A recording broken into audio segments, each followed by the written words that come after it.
Assalamualaikum warahmatullahi wabarakatuh. Alhamdulillahi rabbil alamin. Hamdan syakirin, hamdan yuafi ni'amahu wa yukafi mazidah. Ya Rabbana lakal hamdu kama yanbaghi li jalali wajhikal karim wa azimi sultanik.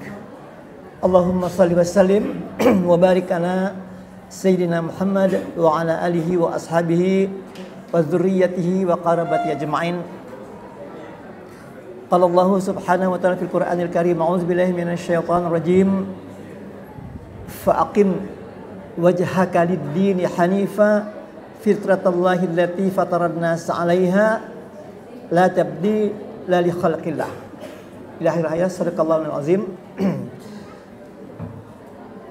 Para pengurus yayasan, para pembina, pengawas, pengurus, penasihat, dan yang tidak saya sebutkan satu persatu yang hadir majelis ini, para hadirin hadirat sekalian, asatizah, undangan sekalian yang berbahagia. Alhamdulillah, nikmat Allah yang telah kita terima selama ini, khususnya nikmat kita selama Ramadan yang berakhir pada hari Jumat atau Sabtu ya kemarin ya. Kalau saya Sabtu, sebagian Jumat ya, mengakhiri Ramadan dengan Idul Fitrinya pada hari Jumat atau Sabtu ya.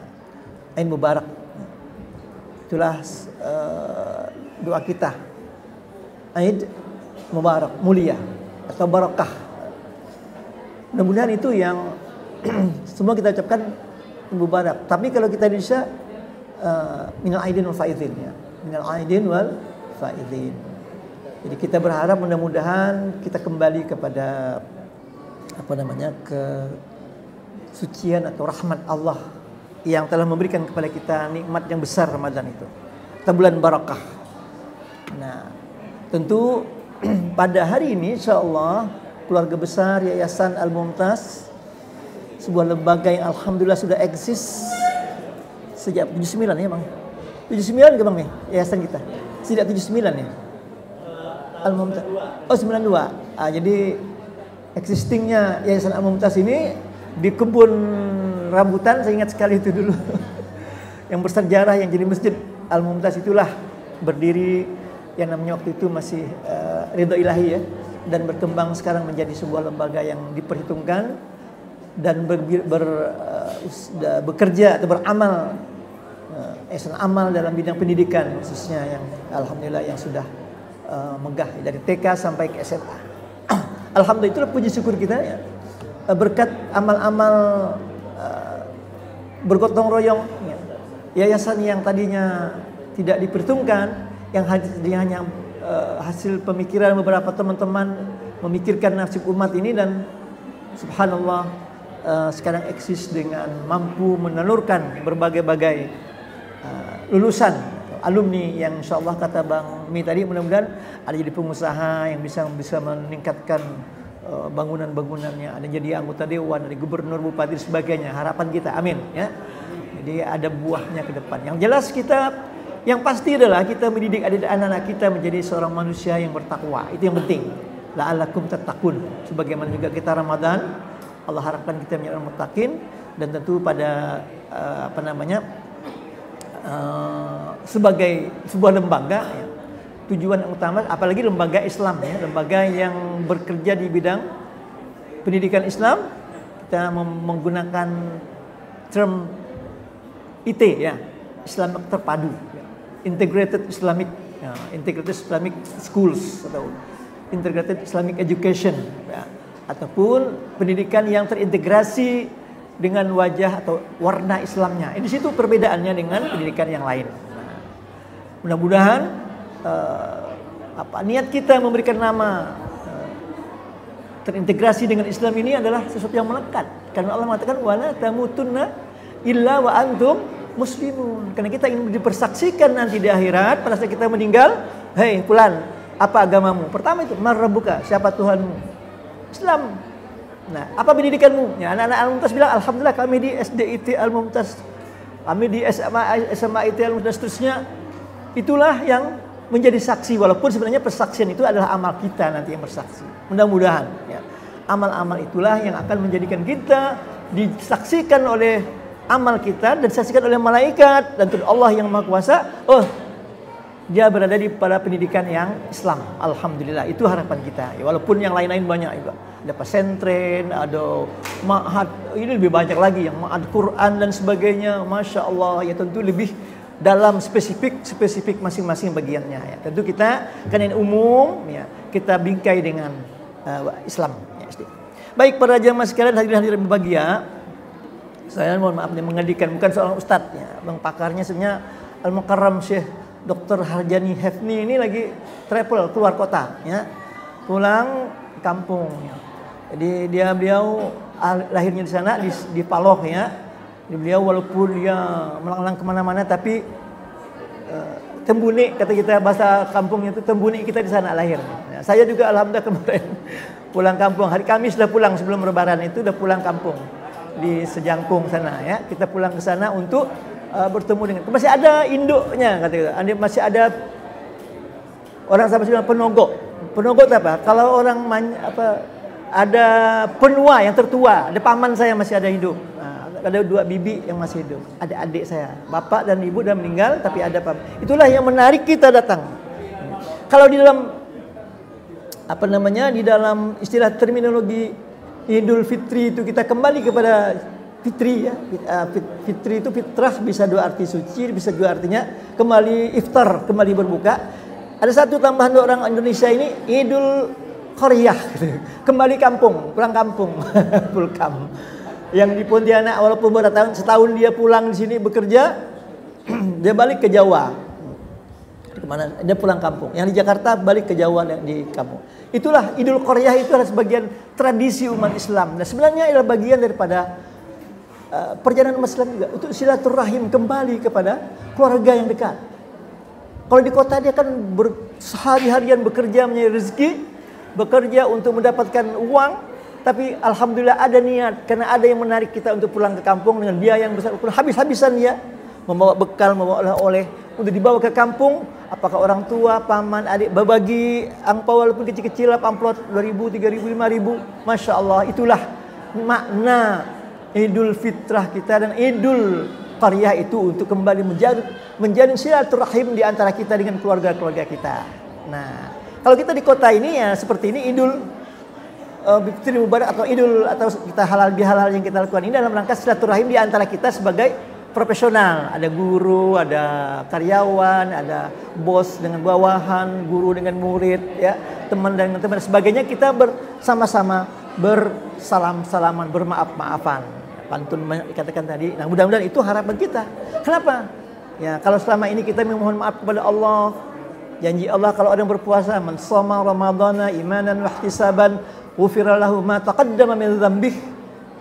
Bagi siapa yang berpuasa dengan Allah dengan niat ya, dengan penuh perhitungan, ya insyaallah Allah ampuni dosa-dosanya yang lalu. Harapan kita ya. Dan mudah-mudahan harapan itu terjalin, maka kita berharap Allah menerima puasa kita. Wallahu a'lam. Kita tidak tahu, Pak. Tidak ada satupun di antara kita yang paham, yang tahu apakah amal Ramadan kita itu diterima oleh Allah Subhanahu wa taala. Wallahu a'lam.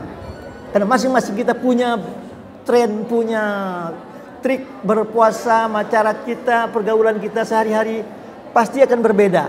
Nah, oleh karena itu para sahabat menurut para ulama sirah, para sahabat itu selama 6 bulan katanya mereka itu kalau bila bertemu selalu saling mendoakan taqabbalallahu minna wa minkum. Itu doanya 6 bulan, Pak. Yang juga biasa kita lakukan selama kita bulan Ramadan, ngirim share ya. Taqabbalallahu minna wa minkum. Semoga Allah menerima amal kami dan amal kamu. Atau taqabbal minni wa minkum boleh kalau kita pribadi. Masya Allah, 6 bulan mereka. Kenapa? Artinya para sahabat yang levelnya sudah begitu dekat dengan Rasulullah pun merasakan bahwa jangan-jangan tidak diterima amal puasa kami yang lalu ini. Sehingga di 6 bulan itu mereka terus memohonkan doa saling. Makanya doa itu adalah intinya ya, intinya ibadah. Selalu mereka mendoakan karena tidak tahu kita tidak terima. Selalu mohon kepada doa kita. Itulah yang insya Allah mudah-mudahan dengan saling mendoakan maka Allah menerima amal kita, apakah sholat kita, tarawih kita, qiyamul lail kita, tilawatul Quran kita, dan semua amal-amal yang kita lakukan selama Ramadan ini sebesar dan sekecil apapun, insya Allah mudah-mudahan diterima oleh Allah Subhanahu wa Ta'ala. Ini harapan kita. Karena begini, apalagi zaman sekarang ini, ya, amal-amal saum kita itu boleh jadi banyak yang menggerus pahalanya, terutama di medsos, media sosial yang kita lakukan. Ya kita suka nge-share nih. Nah, maaf lah kita kadang-kadang sedang kumpul-kumpul di masjid tarawih langsung di-share. Karena boleh sebenarnya kita mengekspos, mendistribusikan kegiatan-kegiatan amal kita kan. Ini masalah status lah, masalah di Twitter segala macam. Malah jadi itu menjadi hambatan kita untuk mendapatkan full pahala dari Allah Subhanahu wa Ta'ala. Jangan-jangan hanya dapat lapar dan dahaga saja sebagaimana diprediksi oleh Rasulullah. Orang berpuasa tapi tidak dapat apa-apa pahala, hanya lapar dan haus.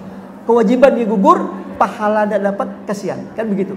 Nah, mudah-mudahan kita selama ini kita mohon ampun kepada Allah, mintalah kepada ya Allah, maka taqabbalallahu minna wa minkum taqabbal ya karim. Doa yang selalu kita ucapkan kepada teman-teman kita. Ya Allah. Nah, apa itu taqabbal minkum? Artinya semoga Allah menerima amal kami dan amal kamu. Nah, pertama.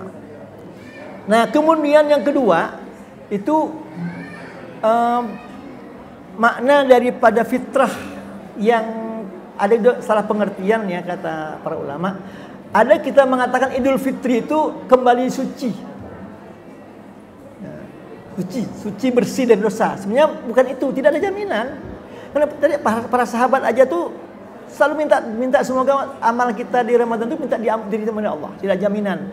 Nah, hanya saja kita itu kan begini, bolehlah ya, karena kita harus berhusnuzon kepada Allah, berbaik sangka kepada Allah. Ya Allah, rasanya aku ya Allah bulan puasa ini lebih baik dari tahun yang lalu. Perasaan kita nih, mungkin dulunya dia tilawahnya hanya satu kali hatam, jadi 2 hatam, atau jadi 3 hatam atau 5 kali hatam.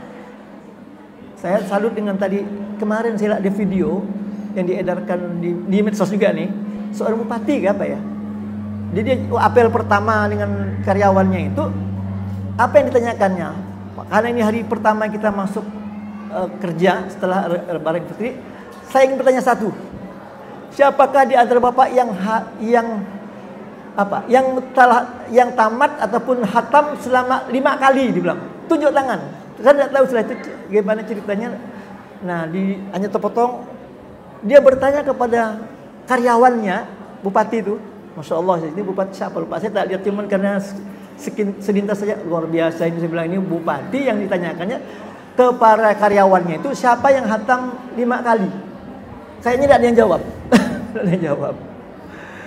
Nah, jadi bagi kita para jamaah sekalian, itu harapan kita sudah rasanya udah banyak nih. Oh saya udah qiyamul lail lebih khusyuk dari yang lalu, lebih banyak. Wallahu a'lam, masih belum tahu kita. Tapi harapan kita, husnuzan kita kepada Allah, mudah-mudahan diterima. Karena ada satu malam, apalagi berharap terhadap Lailatul Qadar. Wallahu a'lam sekali, kita tidak tahu.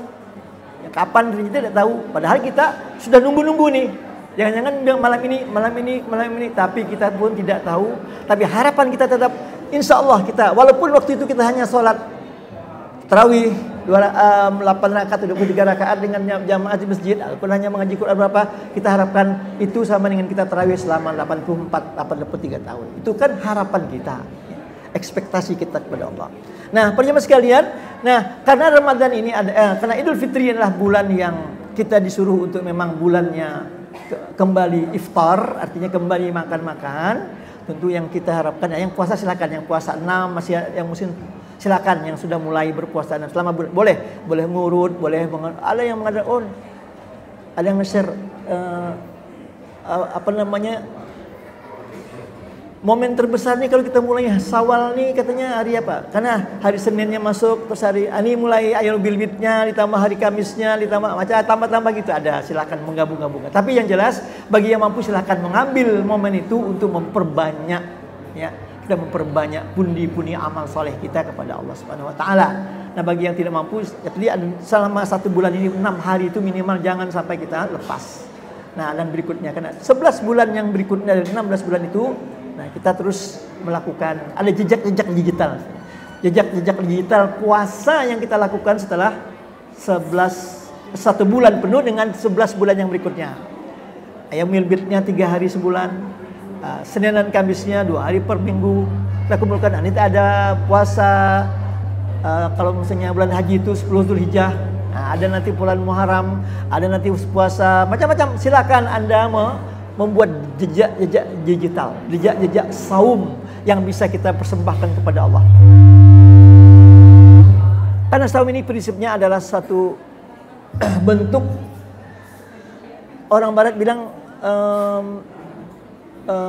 contemplation, kontemplasi. Ya, tes. Biarkan dulu. Sip. Jangan terlalu dekat sama ini, agak majukan lagi. Ya, tes.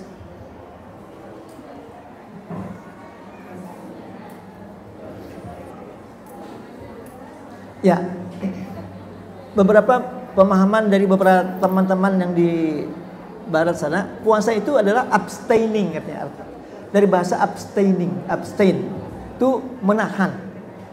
Abstaining from eating, drink, and sexual relationship. Mempertahankan, menahan diri dari untuk makan, minum, dan hubungan seksual selama kita berpuasa. Abstain. Nah, menahankan diri. Itulah jejak yang harus kita lakukan.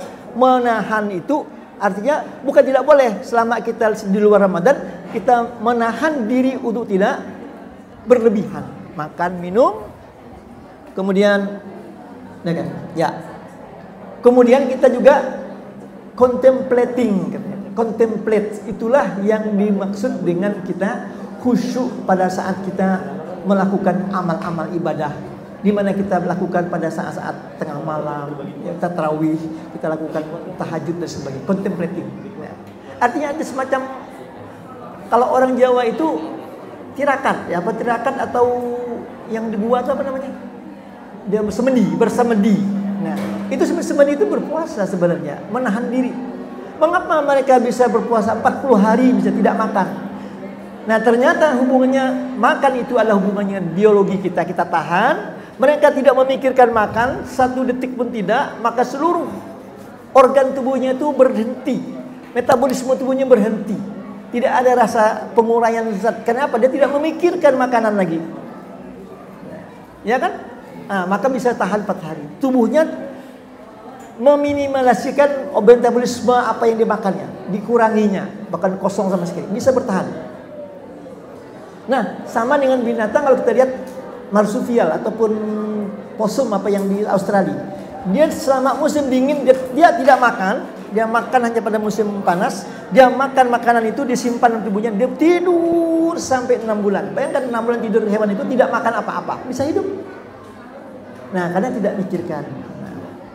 Nah, contoh sederhana kalau di bulan puasa kita, mengapa hubungan pikiran dengan perut itu ada hubungannya adalah pada awal-awal pertama kita puasa, terasa nggak lapar kita pada jam 8, jam 9, jam kita sarapan? Terasa kan? Tapi begitu udah lama, nggak terasa kan? Kenapa? Karena pada hari pertama kita masih ingin mikir, sarapan apa nih?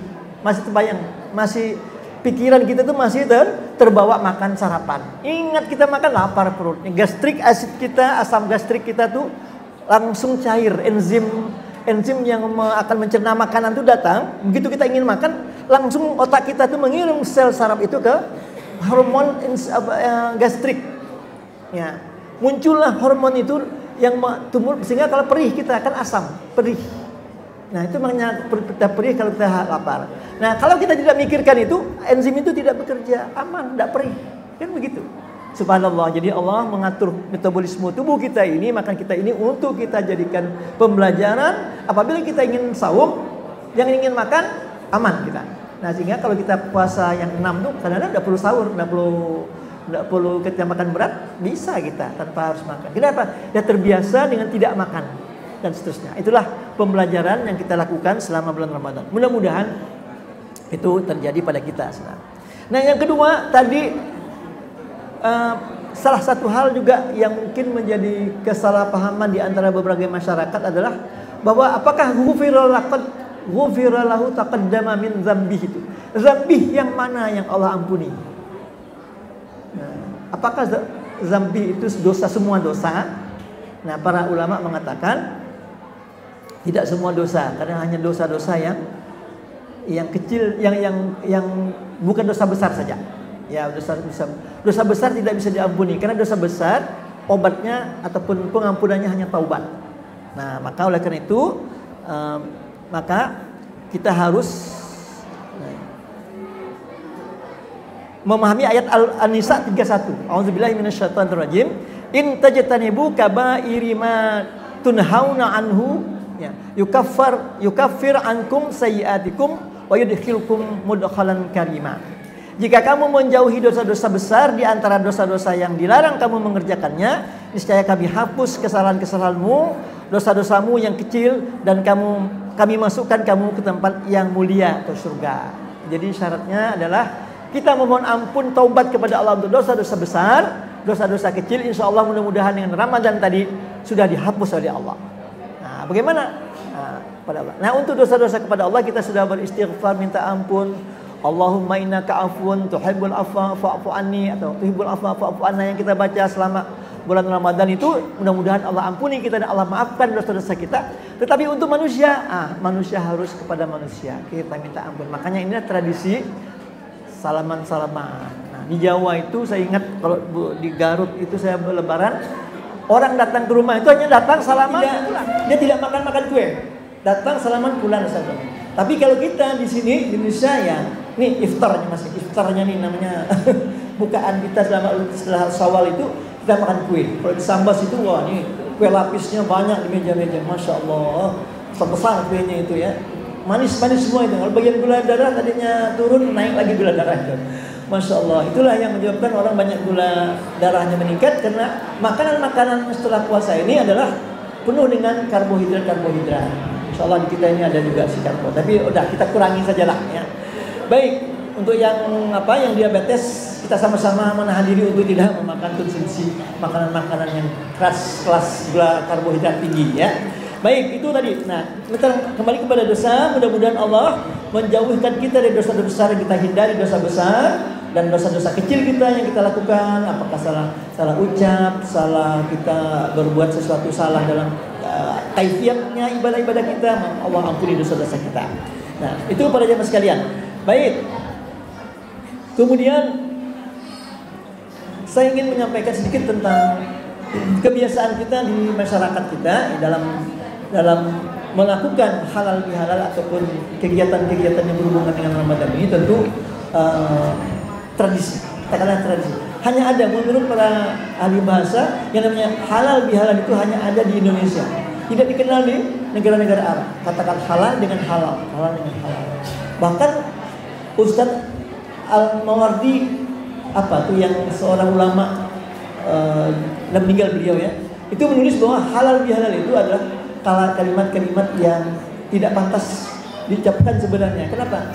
Zaman dahulu itu orang-orang jahiliyah katanya, kalau dia ingin, maaf ini orang ingin istri temannya itu dia pinjam, boleh aku pakai istrimu? Boleh. Zaman pra-Islam jahiliyah itu kan halal kan, istilahnya diboleh-bolehkan itu. Itulah kenapa halal bihalal itu konteksnya tidak bagus dalam arti bahasa. Menurut Al-Mawardi, Al-Baini, Ustaz Mawardi itu ya. Nah, bagi kita tentu karena ini kita ambilkan kata positifnya, karena dimulai zaman di Jogja tahun abad ke-18, 1770-an gitu.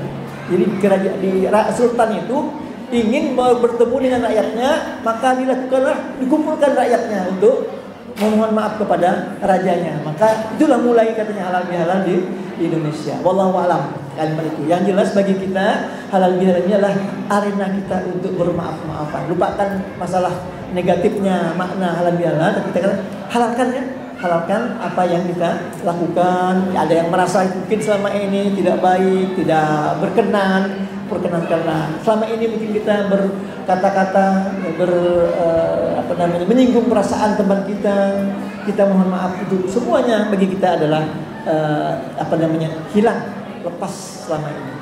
Maka mudah-mudahan secara umum kita semua hari ini mungkin yang tidak bisa bersalaman, maka ucapkanlah hari ini, ya sahabatku, ya temanku, ya kolegaku, aku maafkan engkau.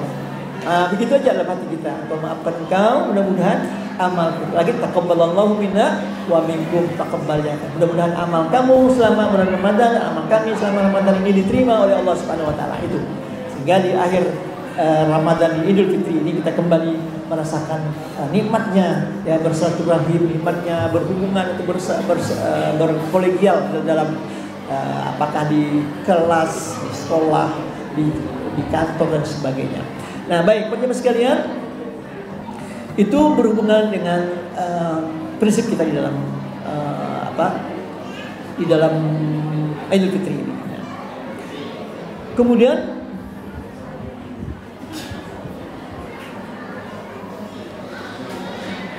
kita menyimak sedikit ayat yang saya baca tadi di awal. A'udzubillahi minasyaitonirrajim. Fa'aqim wajhaka lid-din hanifa fitrallahi allati fataran nas 'alaiha la tabdila li khalqillah.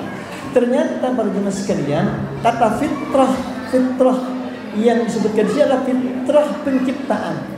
Fa'aqim wajhaka, maka hadapkanlah mukamu wahai Muhammad lid-din hanifa, kepada agama yang hanif. Agama Hanif ini agama yang berasal dari Nabi Ibrahim pertamanya, itu agama Islam, terus keturunan beliau sampai kepada Nabi Muhammad. Hanif, fitratallahi allati fataran nas 'alaiha. Itulah fitrah ya Allah yang telah menciptakan manusia dengan fitrah itu. Jadi fitrah ternyata penciptaan Allah. Saat Allah menciptakan kita dengan kesucian kita, apa? Tauhid. Makanya dalam hadis kena kullu mauludin yuladu 'alal fitrah fa abawahu aw yuhawidanihi aw yunassiranihi aw yumajjisani.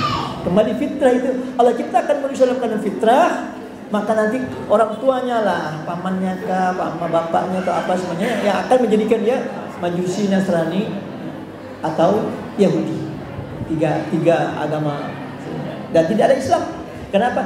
Islam fitrah. Itu lahir Islam sudah bertauhid, maka nanti keluarganya lah yang akan menjadikan dia fitrah. Nah, oleh karena itu saya telah mengecek tadi banyak ayat ada 9 temuan dengan di Word itu, di Word ada Word Microsoft Word Quran yang Word itu saya dengan ketik itu ketemu kita. Udah habis 24 menit. Baik ya. Oke. Saya sambil beberapa ayat saja, saya akan sampaikan secara singkat ya.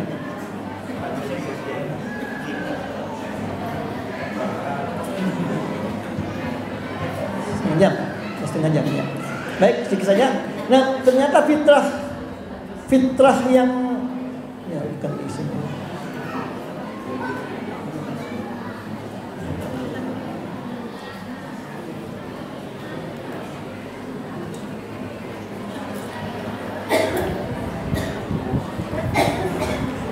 Ternyata dalam Quran fitrah itu dihubungkan dengan penciptaan. Ya, penciptaan. Ya. Artinya beberapa ayat itu mengatakan bahwa misalnya di sini tadi ayat pertama tadi fitrah allati li khalqillah. Ya. Allah menciptakan kita dengan fitrah kita itu. Ya. Artinya pada sekian inilah sebenarnya kesucian yang harus kita jaga. Dan salah satu cara menjaga fitrah itu hanya dengan Islam. Artinya orang, manusia, siapapun yang ciptakan Allah, apabila dia ingin kembali suci, kembali kepada Allah suci, maka Islamlah agamanya, al-Islam, agama Islam. Maka itu ketika share dengan teman-teman kita yang mungkin belum menemukan fitrahnya, yang menuhankan Yesus, yang menuhankan Lata, Uzza, patung-patung dan sebagainya, maka berarti dia tercemar, ya. Fitrahnya tercemar, kotor dengan paham dan agama selain beriman kepada Allah. Maka ibudullah wa tusyriku bihi syai'an. Itulah misi utama para rasul dari Nabi Adam sampai ke Nabi Muhammad. Sembahlah hanya Allah dan jangan sekutukan dia dengan apapun, menjadi misi kita sebagai manusia. Jadi insyaallah para jemaah sekalian, kita berbangga dengan adanya pendidikan dari Yayasan Al-Mumtaz ini, insya Allah dia membawa pesan Rasul, ya, mensucikan akidah, memperbaiki akidah sembahan kita semuanya, sehingga anak-anak didik kita begitu lepas dia tetap menjaga itu sampai akhir hayatnya dan kembali kepada Allah dengan membawa kesucian dan diterima oleh Allah sebagai wala tamutunna illa wa antum muslimin, berserah diri kepada Allah, pada yang agama Hanif, agama Islam yang mulia ini. Amin ya rabbal alamin. Saya kira demikian. Mohon maaf karena ya saya bukan pakarnya, bukan ustaz, tidak bisa menjelaskan dengan detail tafsir-tafsirnya, tapi hanya sekedar kita bersharing, berbagi. Mudah-mudahan tujuan kita selama ini untuk kembali merajut silaturahim di antara kita internal, baik itu yayasan dan komunitas, seluruh keluarga besar Al-Mumtaz dapat berjalan dengan baik. Kita ketemu lagi selama Ramadan yang akan datang, ya. Mudah-mudahan Allah sampaikan kita Ramadan datang, kita kembali beridul fitri dan kembali bersama-sama. Mohon maaf. Wallahu a'lam bishawab. Lebih kurangnya saya mohon maaf atas segala apa yang disampaikan, yang benar dari Allah, yang salah kesalahan saya sendiri. Wallahu a'lam bishawab. Aku qouli hadza astaghfirullahalazim. Assalamualaikum warahmatullahi wabarakatuh.